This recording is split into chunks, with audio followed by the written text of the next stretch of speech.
everybody. Welcome to another episode of Everyday Strong with Dr. Michael G. Daniels.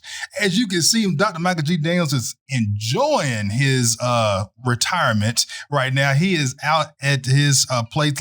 You look very relaxed. I just got to say that, Dr. Daniels. I'm very relaxed, and I'll give you just a quick. If you can see behind me, you'll see quite a few trees and whatnot, and there's a river behind this cabin, and so I'm just enjoying what God has created. I'm enjoying Mother Nature right now. Yes. And I can tell you this, that God did a beautiful job. and hopefully one day I'll be able to join you in that retirement realm. Right now, I'm still working. All right.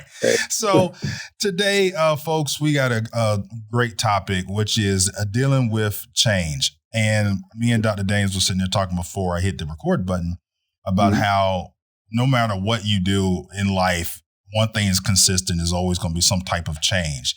And what we was talking about is some people not being able to manage that change well, or even coming to acceptance that things have to change. All right, Dr. Daniels, let's get right into it. How can we recognize a change is taking place before it's like too late, like especially like at a job or something, or in a relationship? How can we recognize a change is taking place on a general scale? Well, here's what I would say. If you are a living being, then change is taking place every moment of your life, right? I don't know if you know the artist Quincy Jones. Yes. But he wrote a song back in the 70s that says, everything must change. Nothing stays the same. The young become the old. Mysteries do unfold.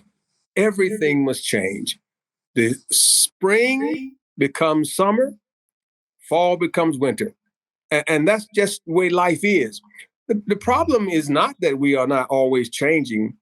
I think what it is that people are uncomfortable moving from one stage to another. I mean, if you think about it, the only way to get better is to change. When I was in high school, and one of the courses I took was communism. Now, most people don't really understand communism. They think of oppression, but communism itself is not oppression. But Karl Marx, in his great manifesto, he wrote this. He said, in order to better oneself, one must change. And change requires revolution.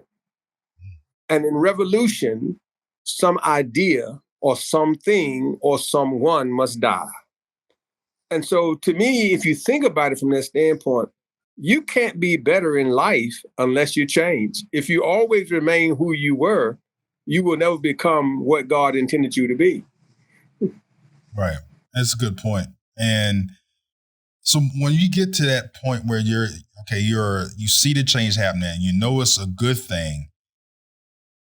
What is the benefits of accepting that change and the non-benefits, so to speak, like a better word, for the denial of that change? Like, I don't want to change. I don't want this to change. What's the consequences? There you go. The word I'm looking for. The consequences for denying change.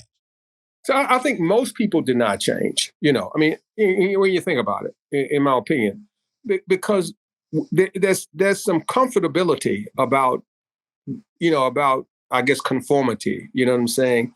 Is the idea of now I'm comfortable where I am. There are no more, there's no more pressure. The expectations I've already resolved. And so I think that many people get in a comfort zone. And I think that's kind of hazardous, because when you get in the comfort zone, then you miss out on some of the benefits that God has in front of you, and that's true whether you are saved or unsaved. You miss out on benefits if you continually stay where you are. And so the world itself is always changing. And for those who fail to grasp the change, they get left behind. And when you get left behind, then you become one of the lost. And so the thing to do is always to look at the change and allow that change to help you become a better person and to thrive, because nature itself is in constant evolution, right? I mean, we Right. know that, right? I Right. mean, if you just, whether you are a history buff, you know that evolution is a constant change. Well, if God designed evolution, that means that God has already designed change to be inevitable, but also that change would be beneficial.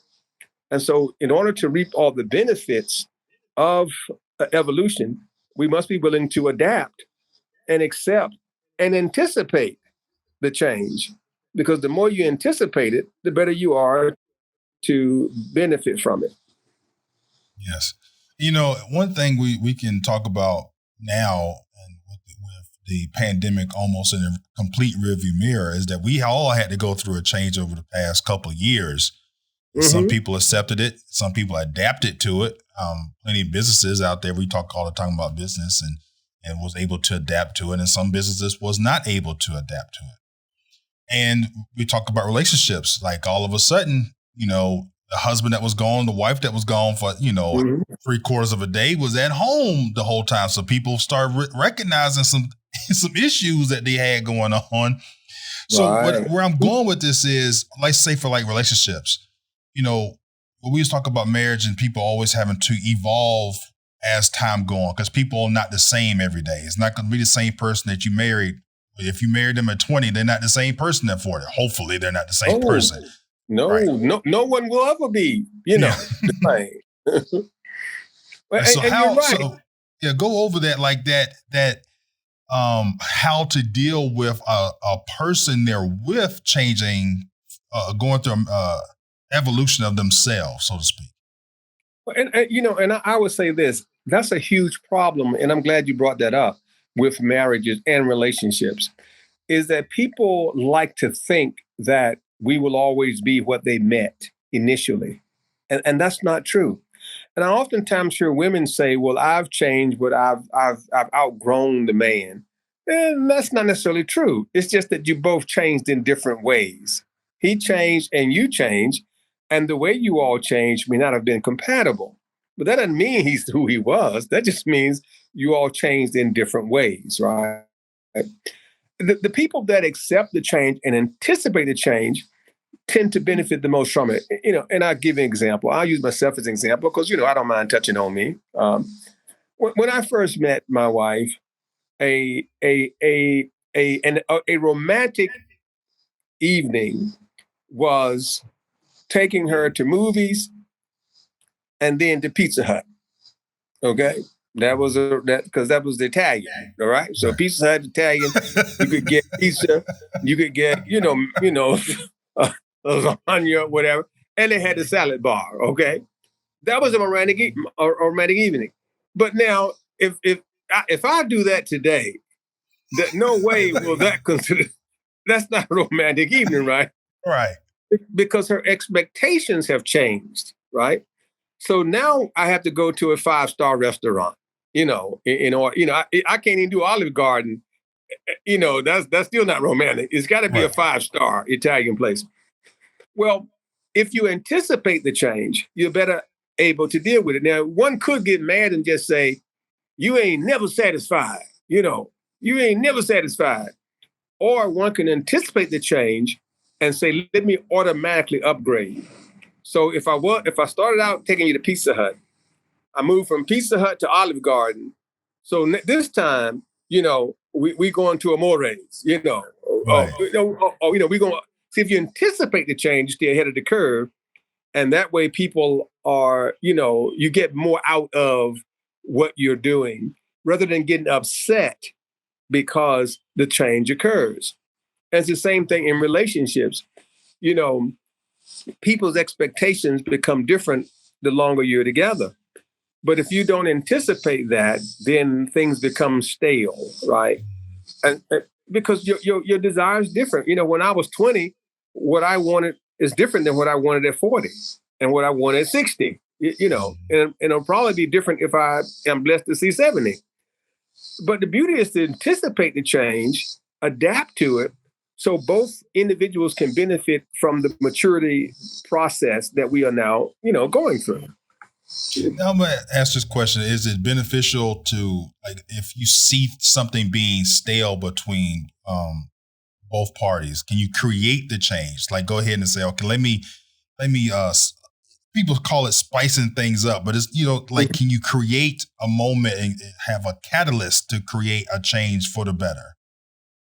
Absolutely. One of the things that we often, one of the things we often tell people, especially when we're looking at, like community revival, things of that nature, be the change that you're looking for, right? Be the change, create the change you're looking for. So the same thing is in relationships, right? And that if you want things to be better, then you yourself have to be better. That means you have to change, right? Because if I want better, I can't be who I used to be.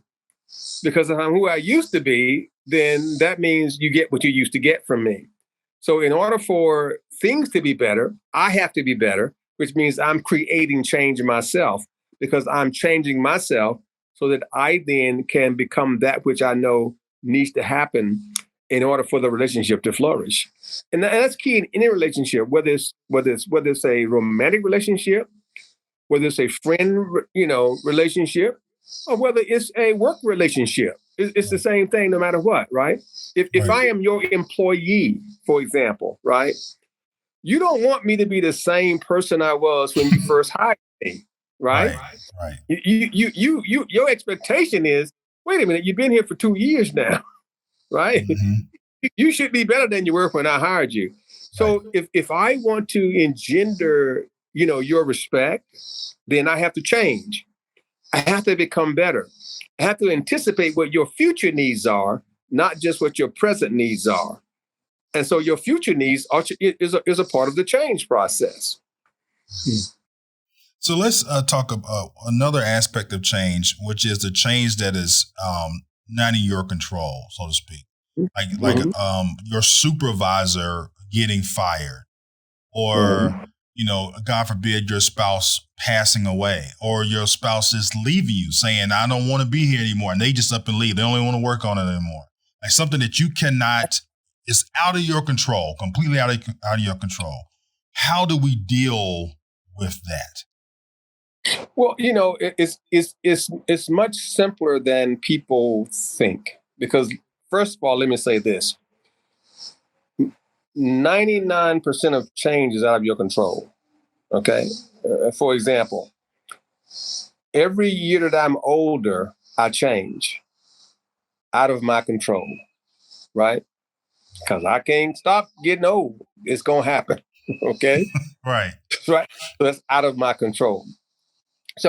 But how do you deal with that? And let's take the worst case scenario, and that is my spouse just ups and leaves me. Okay. Well, what do I do about that change? Right. The thing is this: what most people do is they try to recreate the the constancy of their past. That's what they look to do. But that's the worst thing you can do is try to live in the past. And what you need to do is not live in the past, but look to the future and say, hey, wait a minute. Now that situation has occurred, what do I need to do? How do I need to change how I see the future and how I am today so I can maximize the result of them leaving? Okay. I may not have wanted you to leave, but I still can maximize you having left, And so that's what you do. Because if you left me, that means that we weren't doing that great while you were there, right? Because else you wouldn't have left. And so now the thing is, well, how do I maximize your leaving? What are the things that your being there caused an anxiety in my life that stopped me from being the better person that I wanted to be? So now I can make that adjustment and become better for myself, not for you, but for myself as I move forward. And that will make that a positive thing. Because I'm always of the assessment of this: all change can be for the best unless you see them for the worse. Wow. Yeah, because you definitely, it is in your eyes, your perspective, how you're going to look at it. As like you said, most people will go against change and deny that, and and potentially miss the blessing that God put in the change. Absolutely. I mean, let's just say, for the sake of argument, that my wife were to find another person that she thought was better than me. That's not hard to do. I'm certainly there's somebody out there somewhere that's better than me. Okay. So let's say she finds him. It might be hard for her to find him, but let's say she finds him. and so she leaves me, and now there is a change, right? It's what do I do with that change? See, before I had a honey-do list, right? Yep. Honey-do this, honey-do that, honey-do that. The new change is now I don't have a honey-do list. I got a do me list, right? So now I can concentrate on what? Let me do me rather than me doing what made her happy, right? See, I can sit around and mope about the fact that, she's gone. Or I can say, now, how do I maximize me now that she is gone, right? Because most people who are in relationships, you spend a lot of your time trying to play off the other person, So, but now I don't have to do that. I can look at, making the best of my life, right? So that can be positive. Her leaving me might not have been positive, but I can still make it positive, for me and better who I am, right? Because if I don't have to deal with her, I can take a foreign language class now, to occupy that time, right? I can become fluent in Spanish, fluent in French, or what have you. There's so many things that I can now do to benefit me that I couldn't do before. I could take a Bible class, right? Or I could do more in the ministry that I couldn't do before. So there's so many ways I could take that change and maximize it so that I'm a better human being, I'm a better person, But I think what people do, they spend so much time lamenting the change that the person has done this to them that they fail to think about how they can maximize who they are because of where they are, Right. And let's say if someone who I love dearly passes, like my mother passed, I loved her dearly, Right. and I know people will say, well, how do you deal with that change in life? Well, here's what we know. Nobody lives forever. Right? Nobody lives forever. As I, used to tell folk at funerals, you can't park here.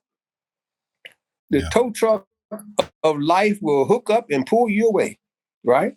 So, but what do I do about that? Do I cause that change to sour me, or do I cause that change to elevate me? And here's what I have looked at it like this. My mother's leaving helped me to realize something, that there are people in my life who I love will not be with me always, right? So I use that to say, you know what I better start doing? I better start cherishing every moment I have with the people that I love and care about, to show them I love them, spend more time with them, and maximize the joy of being with people I love.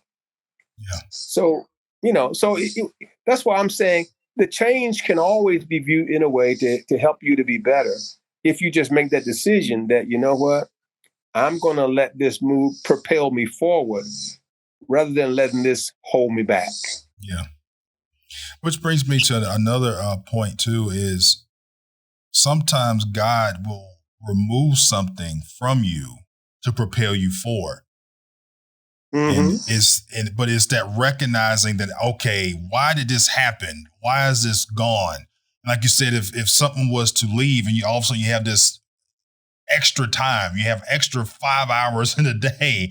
And it's like God is saying, okay, this 5 hours was created for you to do X, Y, and Z with, So now for you to sit and cry for 4 or 5 hours about what I took from you, so how can we recognize what God has changed in us or changed for us to be able to propel us to the next level of doing what he wants on his agenda?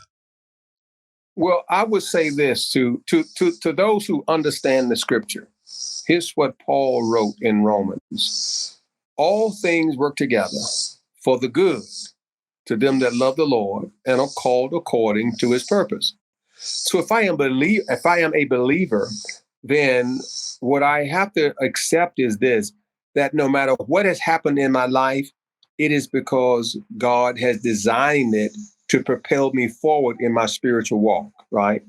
And so just by holding on to that simple verse, all things work together for the good to them that love the Lord, right? So now I can put that in the context of saying, you know what?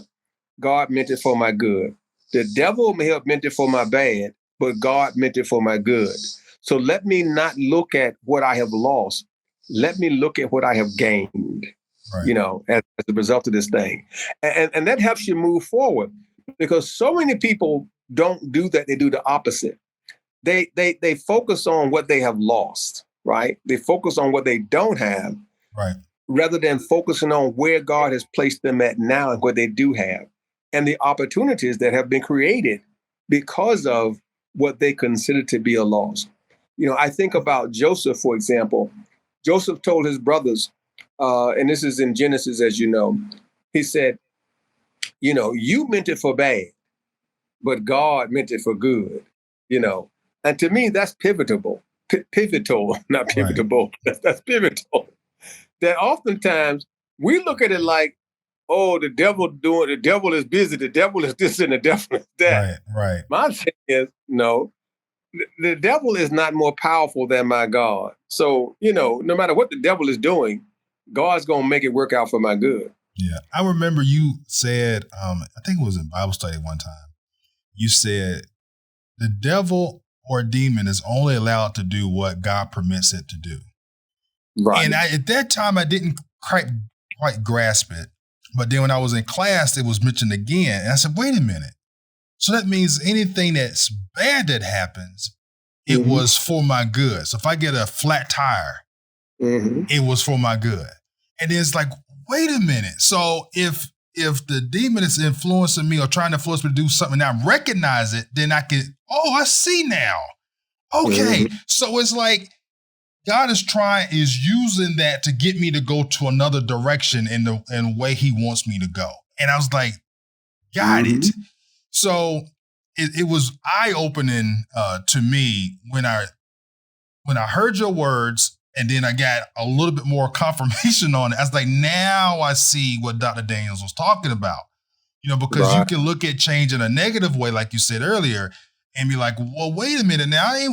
I like my job, or I like this. I like having this. I like having my car, but I want to get it repossessed. I like having a little bit of money here, but if it gets taken away, why was it taken away? What else does meaning God, want me to do?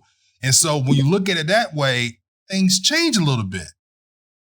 Absolutely. You think about Meshach, Shadrach, and Abednego, for example, right? Now, for us, if we were told we were going to get tossed into a fiery furnace that was 7 times hotter than what it normally would be, our thought process wouldn't be, what good can come out of this? We'd be like, Lord, I can't believe. But the deal is this. See, what Nebuchadnezzar thought was going to be to their detriment end up being to their good, right? Because they went in, but they came out. See, most of us don't focus on the coming out part. We focus on the going in part, that I had to go through all this trial. I had to go through all this tribulation, rather than looking at the fact that, wait a minute, I came through it, So when we're reading the Bible, we're reading and we don't even think about them going into the furnace as being an issue. We would be like, God brought them through. Yeah. God brought them out. Well, all of us have been in similar situations where the devil put us in, or we say the devil anyway, I should say, that we got put in, but we came out. And so if you came out great, that's a testimony right there that, maybe God just needed you to have a testimony, or maybe God just needed you to see how great he is, So when you think about it in those terms, it kind of changes things a little bit, and so that changed, the idea that they had to be, because they went from a life of luxury, to where they were. That was a great change for them. But because of the way they handled the change, we read about them and we preach on them. We talk about them. We use what they said, as motivation. I've heard folks say all the time, I don't know if God will deliver me, but one thing I do know, he's able. Right. Right. He sure is able. He's able. So, and that's all because of what Meshach, Shadrach, and Abednego said, that my God is able. Yeah. So what gets us from saying, I don't know about what he would do for me, but he's able? What gets us from going from that to knowing he's able? Like, get us from there to there. Well, Meshach, Shadrach, and Abednego said they know he's able. That right? Their question was not, or their statement was not whether or not they had doubt that he could do it. Right. But I'm talking about for us. We doubt, right. But we will say, but he's able. But see, they said the same thing. That's my point, right? They said whether he will deliver us, we don't know, right? But we know he can deliver us. And I'm saying it's the same thing that we really, have that same kind of fear or whatever. We don't know he will take us from a situation, but we know he can do it, right? The difference is this. Their concept was, if he don't, I'm still blessed. Right. And if he do, I'm still blessed. See, for example, what's the worst thing can happen to you? The worst thing is what? You die, right? That's the worst thing. Well, let's think about that for a second. Don't all of us know that in order to get to heaven, you got to die? Right. Yep. Does anyone really think they're going to not die? No, we all know we're going to die. We just don't know how we're going to die. See, I think the issue then becomes, it's the matter of reconciling that, whether he takes me out of this situation or not, it doesn't change how good he is. Because whether I come out or not doesn't mean I still won't be victorious. Because if I die, I'm still victorious. I go to heaven, right? If let's say, for example, I get, if the state trooper pull up right now to where I am and accuse me of killing 5 people on the interstate, and I get life in prison, okay? That's a great change, right? Right. And many people would say, well, wait a minute. That's got to be a killer for you, right? Well, it's only a killer for you if you let the prison imprison your mind. Right. Right? Because prison is not about locking you up physically. It's about locking you up mentally, right? But what if I go to jail and write about what happened to me and become a million seller? Right. Right. What if I influence 1 million people because of my book? What if I get thousands saved because of my testimony? Well, wouldn't that have made my life worth living? So, that's why I'm just saying, I think it's because we oftentimes focus so much on the negative that we fail to see that there is a silver lining in every dark cloud. Right. Yeah. All right. I mean, that's some good stuff right there. We're coming up to the end. We're right at 28 minutes. So I will say this, I like a quick announcement on my end. I'm working on a spiritual growth program at Enoch Baptist Church. I'm working on that. Hopefully the next couple months I have that rolled out and for people to be able to sign up for it. It's for teenagers and young adults that's in college or going on into college up to 25 years old. And I'm really looking forward to this program getting off the ground. I really think it could be a big help. Really spawned out of the podcast that me and Dr. Daniels have. And we always talk about, why isn't this stuff being taught to people? And then one day, a 2x4 hit me upside the head and said, well, CB, you the person that can do it. so, hey, so I'm really looking forward to that. So before we close out, you got anything else, Dr. Daniels? I just want to echo what you said. And I want to encourage it for the parents and grandparents that are followers of us, to make sure that your child or your grandchildren are enrolled in that program. because we have an obligation to make sure that these young people get the best they can get. And this is a program that will allow them to focus not just on where they are now, but to take the changes of life and become better young adults. So I just want them to support you 100%. I thank you so much, Dr. Daniels, and thank you all for listening. Please don't forget to like, share, and comment to this podcast that helps it get out to the masses. This is your host, CB Baker. Till next time.